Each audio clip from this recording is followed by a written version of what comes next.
ಕಾಯುತ್ತಾ ಇದ್ದೇವೆ. ಅದುವೇ ಗೊತ್ತಾಯ್ತಲ್ಲ. ಈ ಪ್ರಪಂಚದಲ್ಲಿ ಯಾರಾದರೂ ಕಾಯುತ್ತಾ ಇದ್ದಾರೆ ಅಂತ ಆದ್ರೆ ಒಬ್ಬನ ನಿರೀಕ್ಷೆ ಉಂಟು ಎನ್ನುವುದು ಸ್ಪಷ್ಟವೇ. ಅವರಿಗೆಲ್ಲ ಇದೀಗ ಈ ಸ್ಥಿತಿ ನಿರ್ಮಾಣವಾಗಿದೆ. ಋಷಿ ಮನೀಷಿಗಳೆಲ್ಲ ಇಷ್ಟರವರೆಗೆ ರಾಮನಿಗಾಗಿ ಕಾಯುತ್ತಾ ಇದ್ದರು.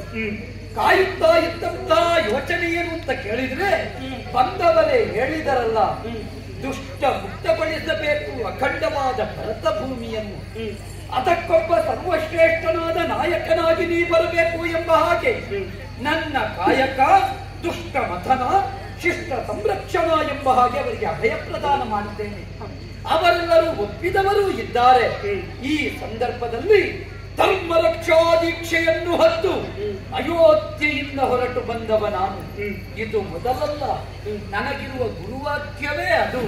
ಕೌಸಲ್ಯ ಸುಪ್ರಜಾರಾಮ ಪೂರ್ವ ಸಂಧ್ಯಾ ಪ್ರವರ್ತತೆ ಉತ್ಕೃಷ್ಟ ನರಶಾರ್ದೂಲ ಕರ್ತವ್ಯಂ ದೈವಮಾಹಿನಿಕಂ.